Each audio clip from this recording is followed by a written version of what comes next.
Captain Dong-Ho Kim stood on the bridge of his ship looking at the stars. The new Sol was a research ship, not a warship. It carried scientists, not soldiers. Kim had been flying through space for 30 years, and he loved his job. He loved meeting new people from different planets. He loved learning about new worlds. "Captain," said his second officer, Commander Tai-Jun Choi, "we are getting close to the new system." Kim nodded. 3 months ago, Earth's long-range sensors had found something interesting, a new star system with planets that might have life. The Galactic Council had asked humanity to check it out. Humans were good at making friends with new species. Other aliens trusted them. Dr. So-Young Park walked onto the bridge. She was the ship's best scientist. She studied alien life forms. "Are you excited, Captain?" she asked with a smile. "Always," Kim replied. "Every new world is a gift." For 200 years, humans had been part of the Galactic Council. They were not the strongest species. They were not the smartest. But they were peaceful. They helped solve problems between other species. They were good at making peace.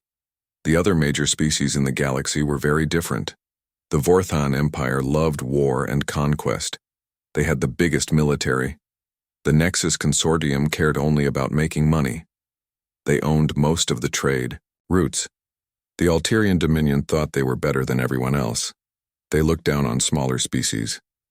But humans were different. They talked instead of fighting. They shared instead of taking. Other species sometimes called humans weak, but the Galactic Council valued peace, so humans had an important job. "Sensors are picking up something," said Choi. "There are cities on the third planet." Dr. Park's eyes lit up. "Cities mean intelligent life. This is wonderful." Kim ordered the ship to move closer. Through the viewing screen, they could see a beautiful blue and green planet. On the surface, they saw something amazing. Cities made of crystal grew from the ground like giant flowers.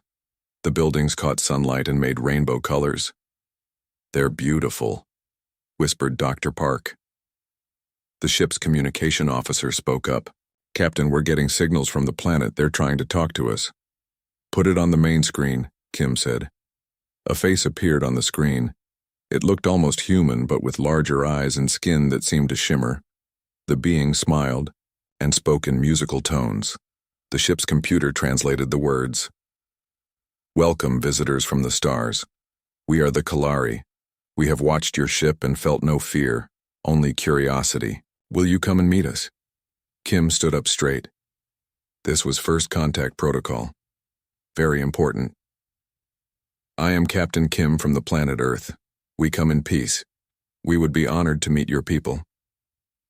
Over the next few weeks, Dr. Park and her team went down to the planet many times. The Kalari were amazing. They had developed technology using sound and music.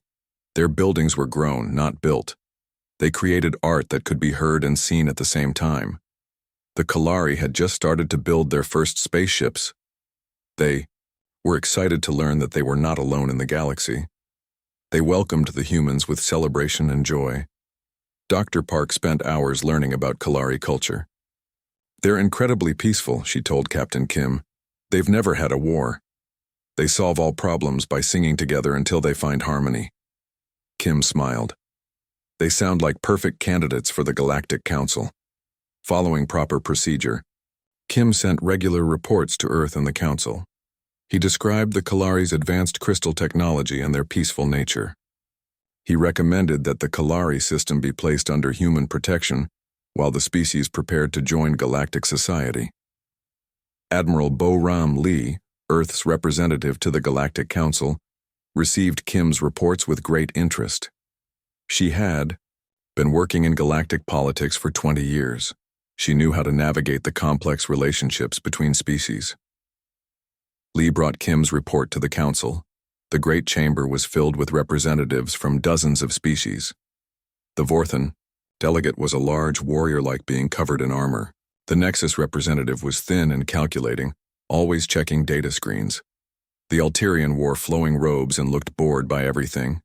"The human report is most interesting," said Lee. "The Kalari show great promise. I request that their system be designated as a protected zone under human stewardship." The Vorthan delegate grunted. Another peaceful species for humans to coddle. The Nexus representative barely looked up from his screens. As long as they don't interfere with trade routes. The Alterian delegate yawned. Do whatever you wish with these primitives. The council voted. As usual, most species trusted humanity to handle first contact with new civilizations. The Kalari system became officially protected under human care. Back on the Kalari homeworld, Dr. Park continued her research. She had become friends with many Kalari. They taught her their music-based science. She taught them about human history and culture. Your species has such interesting stories, said Yule, an elderly Kalari who served as their cultural keeper. You write about wars and conflicts we cannot imagine, but you learn to make peace. It took us a long time, Dr. Park said, but we learned that talking is better than fighting. Captain Kim felt proud of his crew's work. They had made first contact perfectly. The Kalari were safe under human protection. Soon they would be ready to join the galactic community as equals. But Kim did not know that other species were watching the Kalari system with great interest. Deep scans had revealed something the humans had not found yet. The Kalari homeworld contained huge amounts of quintessium, a rare element needed for long-distance space communication. In secret meeting rooms far from the council chambers, 3 species made plans. The Vorthan Empire wanted the strategic advantage quintessium would give them. The Nexus Consortium wanted the profits from selling it. The Alterian Dominion wanted it simply because they believed they deserved it more than anyone else. All 3 agreed on one thing. Humanity's protection of the Kalari was inconvenient. It would have to be removed. But humans had no idea of the danger coming. They continued their peaceful work, helping a new species prepare for the stars, believing that the galaxy was a place where cooperation was stronger than greed. 6 months had passed since first contact with the Kalari. Dr. So-Young Park was on the planet's surface working in the main crystal city. She was documenting Kalari art forms with her team. The Kalari had built a special cultural center just for sharing their knowledge with humans. Captain Dong-Ho Kim watched from his ship in orbit. Everything seemed peaceful. The Kalari were making good progress learning about galactic society. Soon they would be ready to meet other species. Then, the attack began. Bright lights filled the sky. Explosions rained down from space like deadly stars. The beautiful crystal buildings began to crack and fall. The rainbow colors turned to flames and smoke. What's happening? Kim shouted to his crew. Multiple ships attacking the planet, reported Commander Taejun Choi. They're using heavy orbital weapons. Kim watched in horror as the city below burned. Dr. Park, get our people out of there. But it was too late. The cultural center where Dr. Park was working took a direct hit. The building turned to dust in seconds. Dr. Park and her entire research team vanished in the explosion. Captain, his communication officer called out. The attacking ships are broadcasting Earth identification codes. The computer says they're human military vessels. Kim's blood went cold. That's impossible. We don't have military ships in this system. The attacks continued for 2 hours. When they stopped, the main Kalari city was destroyed. Millions of Kalari were dead. Their beautiful crystal buildings were now piles of broken glass and ash. Kim tried to contact the surviving Kalari, but few answered. Those who did were crying and confused. Why did your people do this to us? Asked Yule, the cultural keeper. Her voice was full of pain. We trusted you. We welcomed you. We didn't do this, Kim said desperately. Someone is using our ship codes, but it wasn't us. Within hours, news of the attack spread across the galaxy. Every news channel showed the same images. Human ships destroying a peaceful world. The evidence seemed clear. Admiral Boram Lee was in the council chambers when the news arrived. She felt sick watching the footage. She knew humans had not done this, but the evidence looked real. The Vorthan delegate stood up, his armor clanking. This is outrageous. Humans have committed genocide. Nexus representative looked up from his screens with fake surprise. Such a shame. We never expected peaceful humanity to do something so violent. The Alterian delegate shook his head sadly. Perhaps we gave humans too much trust too quickly. Lee stood to defend her species. This is not what it looks like. Humans did not attack the Kalari. Someone is framing us. The evidence is clear, said the Vorthan delegate. He activated a holographic display. It showed communication records between human military officers planning the attack. It showed resource surveys proving humans had found the quintessium deposits. It showed witness testimony from 3 different species. Lee studied the evidence carefully. It looked real, but she knew it was false. This is manufactured. Someone has created fake evidence to blame humanity. Are you calling 3 council species liars? Asked the Alterian delegate. More evidence appeared. Video recordings of human ships attacking, audio of human officers giving orders to kill civilians, financial records showing human companies planning to mine Kalari quintessium. The fake evidence was perfect. Too perfect. I demand a full investigation, Lee said. My species has served this council faithfully for 200 years. We deserve better than this. But the council had already made up its mind. The vote was swift and brutal. Humanity was found guilty of genocide and treaty violation. Earth would lose its protective status over the Kalari system. Worse, humanity would be placed under supervised integration, military occupation by council forces. This is necessary to prevent further human aggression, announced the council leader.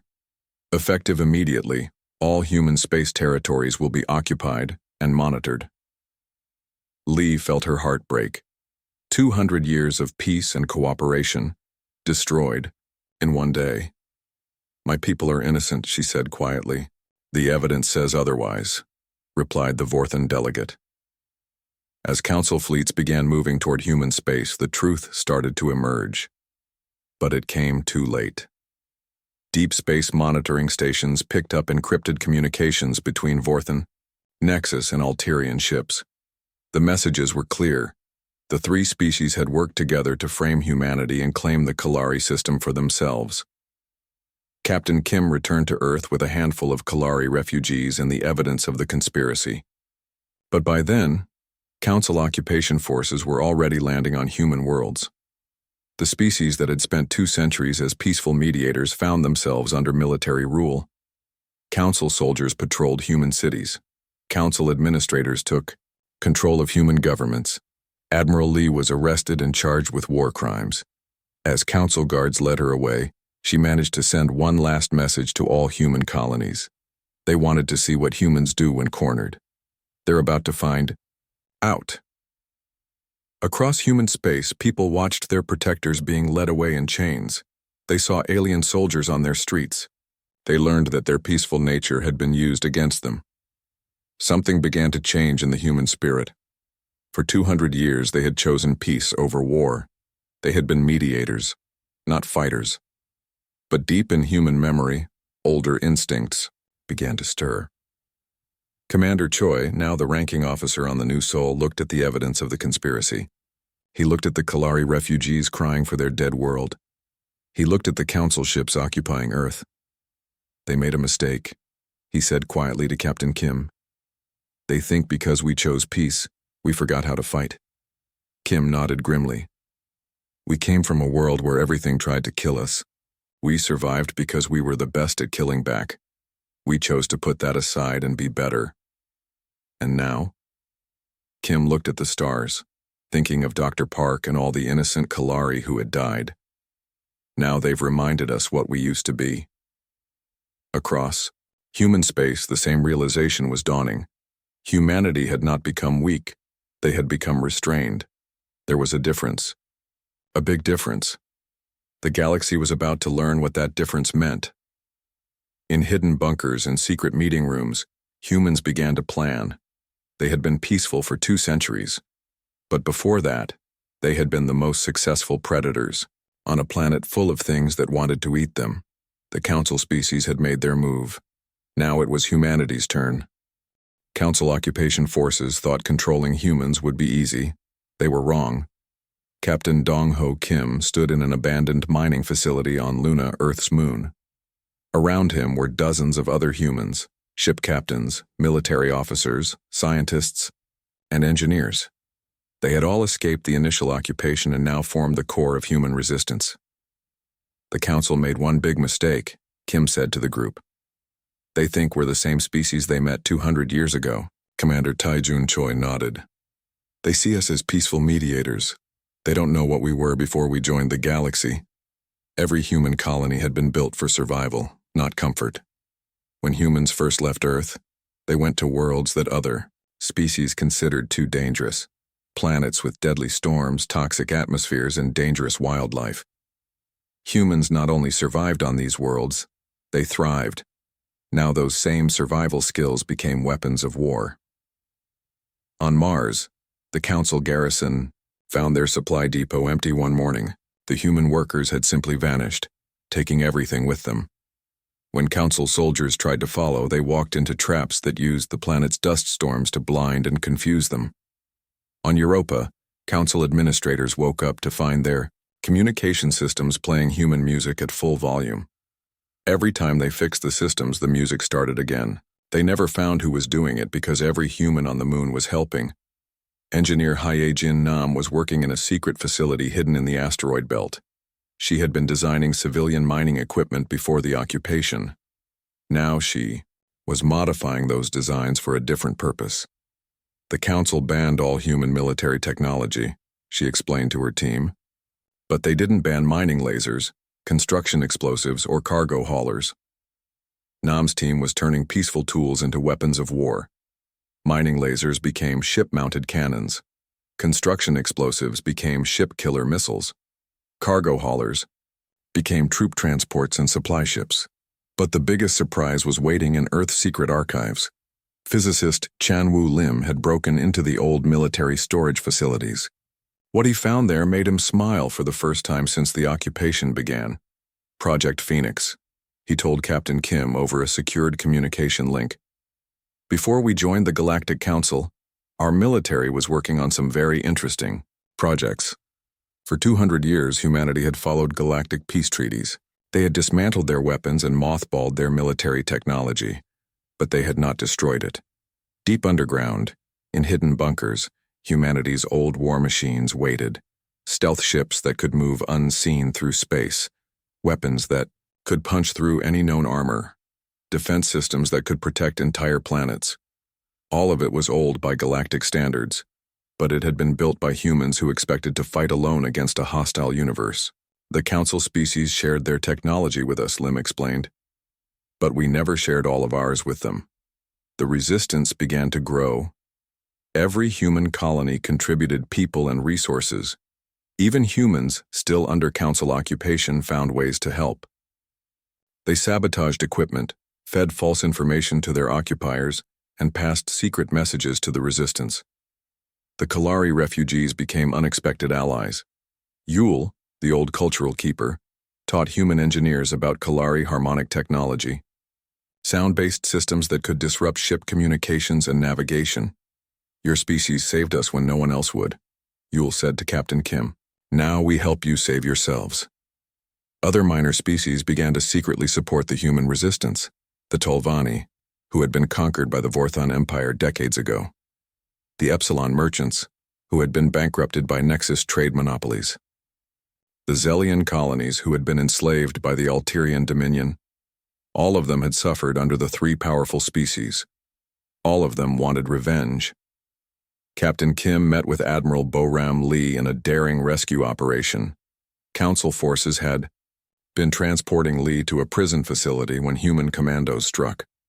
The rescue took exactly 7 minutes and left no survivors among the guards. How many ships do we have? Lee asked once she was safe. More than the Council thinks, replied Commander Choi.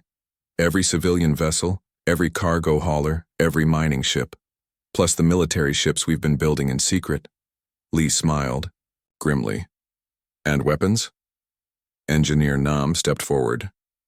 Enough to remind the galaxy what humans are capable of. The resistance had been busy. In hidden shipyards throughout the asteroid belt, human engineers were building a new kind of fleet. Ships that looked like civilian vessels but carried military-grade weapons. cargo haulers that could launch missile swarms, research ships equipped with experimental weapons. But the most important work was happening in the minds of humanity's leaders. They were planning something the galaxy had never seen before. "We're not going to fight like other species," Lee explained to the Resistance leadership. "We're not going to follow galactic rules of war. We're going to fight like humans." Physicist Lim had been studying galactic military tactics for months. Every species fights the same way. Big fleets, direct confrontation, honorable combat. They expect us to do the same. "But we won't," said Kim. "No," agreed Lee. "We're going to fight dirty. We're going to be unpredictable. We're going to use every advantage we can find." The plan was ambitious beyond anything the galaxy had seen. Humanity would not just defend themselves. They would go on the attack. They would strike at all three conspirator species simultaneously, using tactics no alien military had ever encountered. Engineer Nam was building special weapons designed to exploit alien psychology.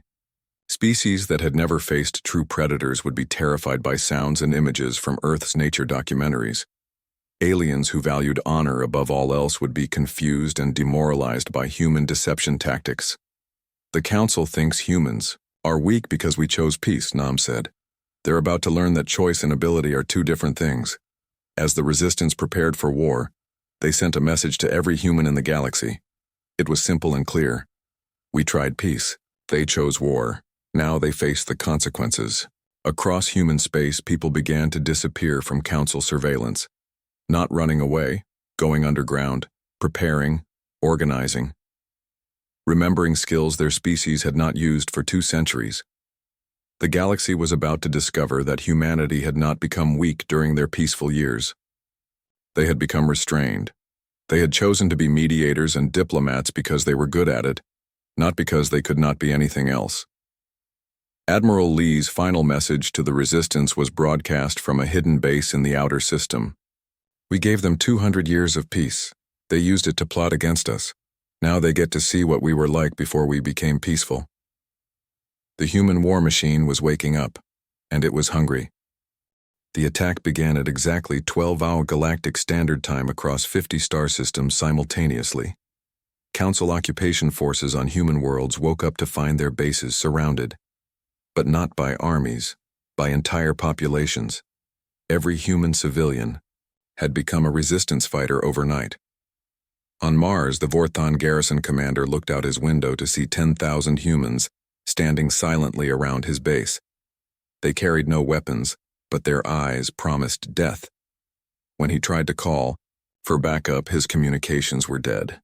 When he tried to activate base defenses, nothing happened. The humans had been sabotaging the systems for months, waiting for this moment. Admiral Bo Ram Lee stood on the bridge of her flagship, the Fury of Earth. It had once been a civilian passenger liner.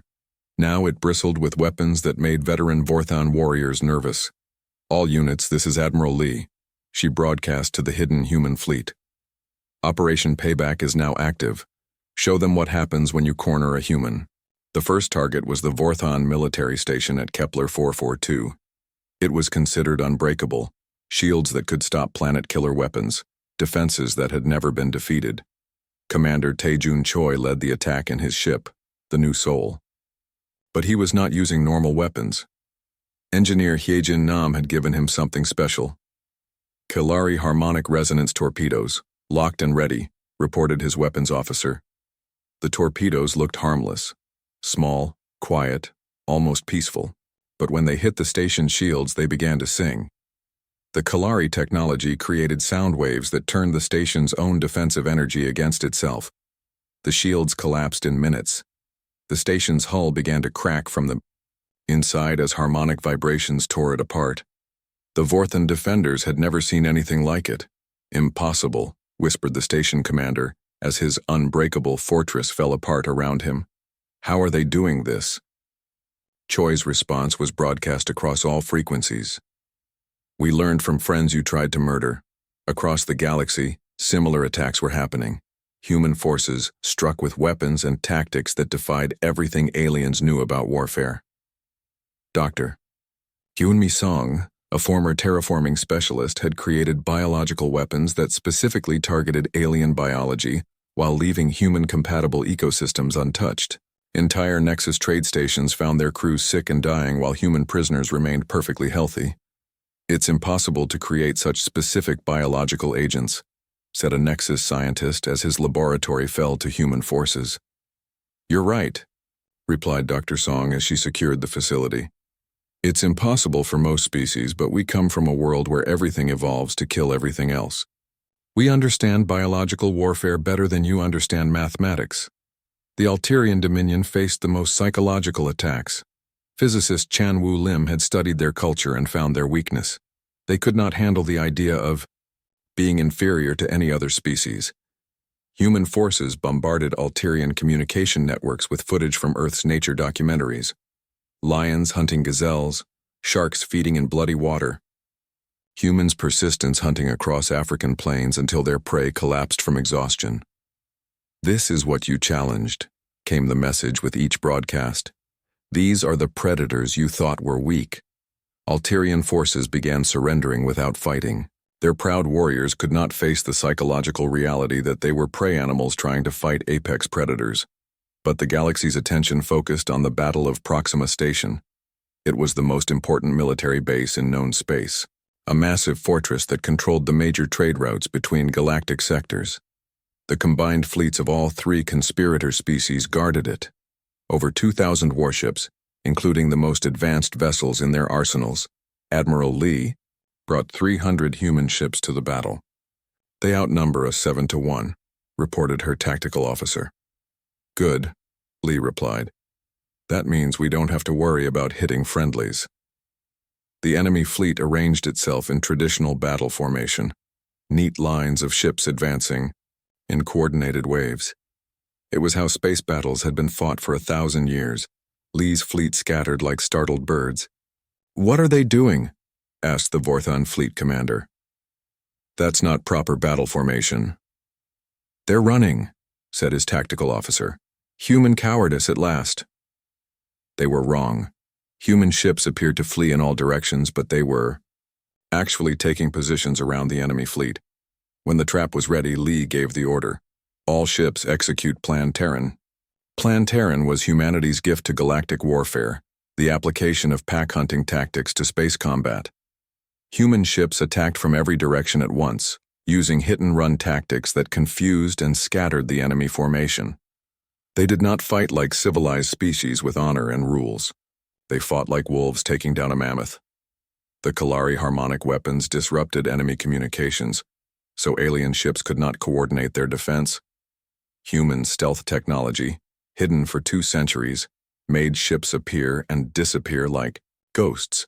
Biological warfare agents pumped through enemy air systems made alien crews sick and slow. But the most devastating weapon was human psychology. "We're not trying to defeat you honorably," Captain Kim broadcast to the enemy fleet. "We're trying to kill you efficiently. There's a difference." The battle lasted 6 hours. When it was over, the enemy fleet was completely destroyed. Not defeated, annihilated. Wreckage from 2,000 alien warships drifted through space. Like a metallic graveyard, Lee's human fleet had lost 12 ships. The recordings of the battle spread throughout the galaxy within hours. Every species saw the same terrifying truth. Humanity had not been weak for 200 years. They had been restrained. Captain Kim's final broadcast became legendary. "This is what you created. Every dead world, every broken fleet, every species that surrenders rather than face us. Remember that you made us into this. We offered you peace. You chose extinction." The psychological impact was devastating. Alien military commanders began refusing orders to fight humans. Entire sectors surrendered rather than face Earth's wrath. The 3 conspirator species tried to rally their forces, but it was too late. The galaxy had seen what happened when humanity took off their peaceful mask. Engineer Nam's weapons were spreading terror across alien space. Dr. Song's biological agents were clearing enemy worlds of hostile forces. Physicist Lim's psychological warfare was breaking alien morale faster than their ships could retreat. Within months, the Vorthon Empire was collapsing. The Nexus Consortium was bankrupt from lost trade routes. The Alterian Dominion was fragmenting, as their subject species rebelled. But humanity was just getting started. Phase 1 complete, Admiral Lee announced to her forces. Now we begin Phase 2. What's Phase 2? Asked Commander Choi.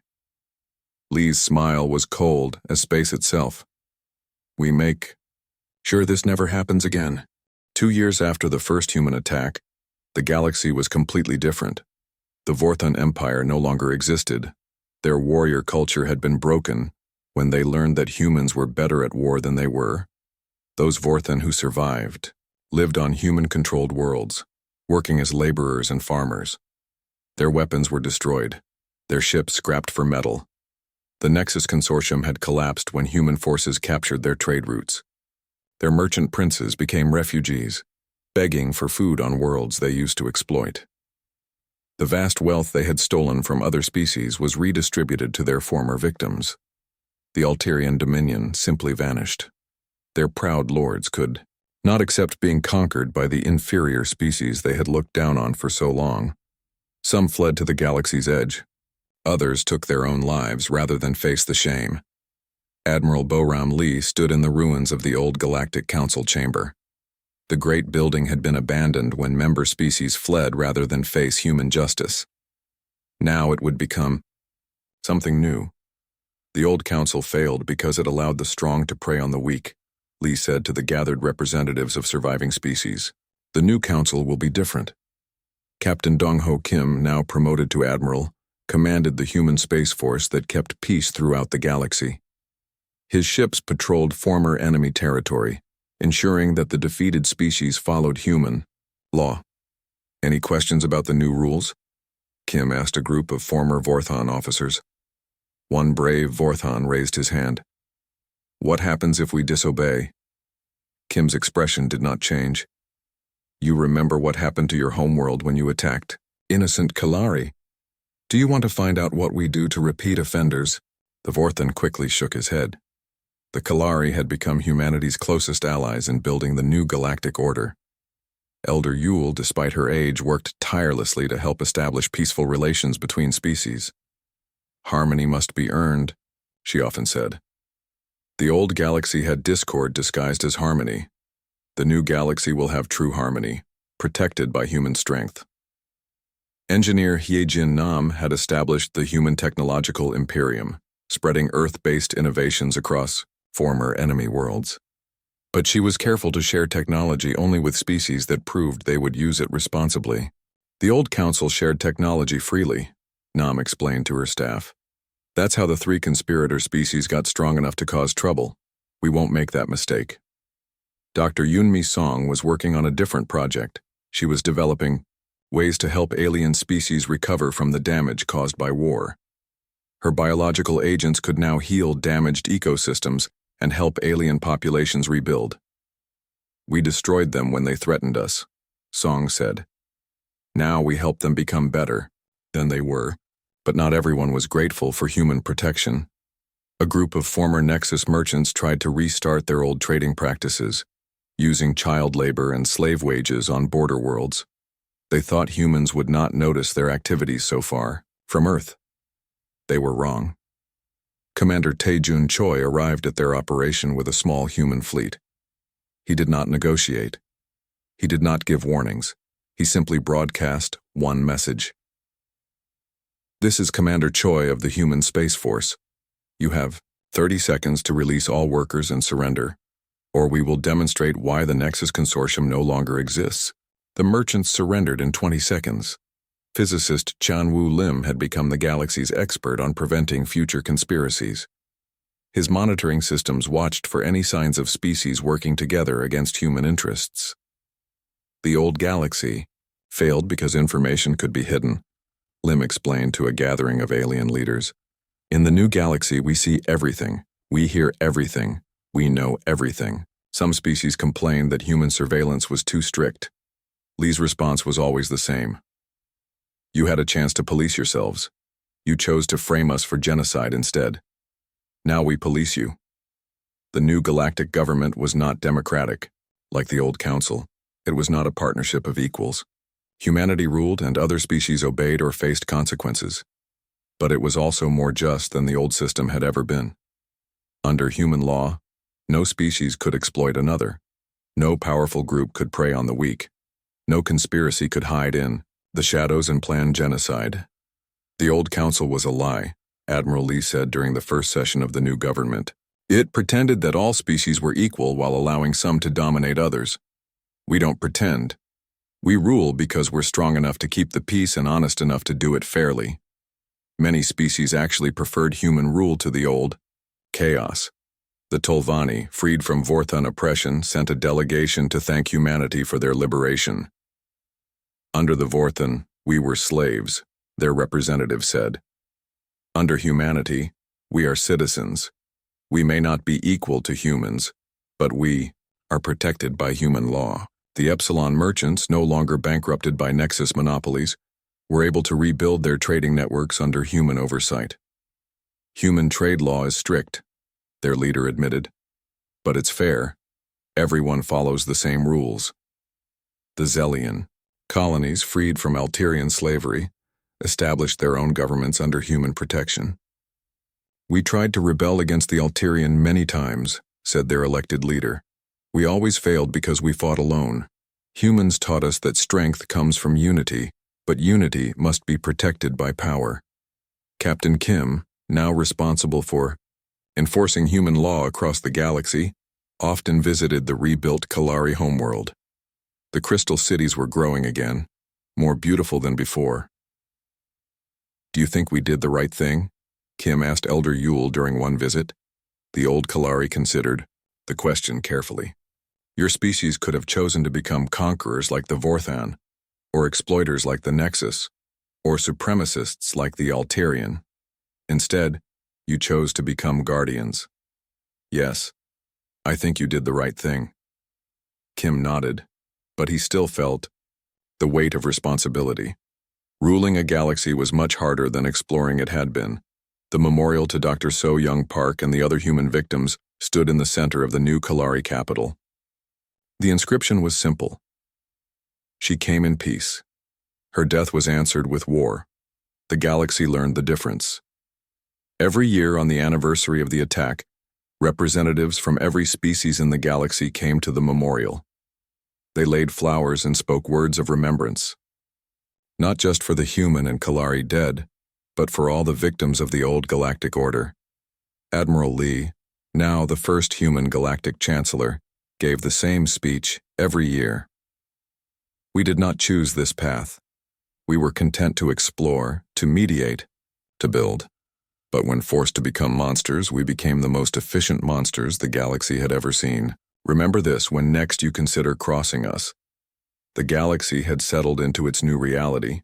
Humanity was the dominant power, backed by unquestioned military superiority, and the knowledge that Earth's children, when threatened, were the most dangerous predators in known space. But the galaxy was also safer than it had ever been. No species could oppress another. No conspiracy could hide in the shadows. No innocent people would die for someone else's greed or ambition. The peaceful mediators were gone, destroyed by the betrayal that revealed their true nature.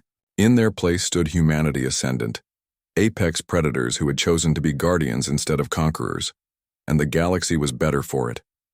Years passed, and new species were discovered at the galaxy's edge.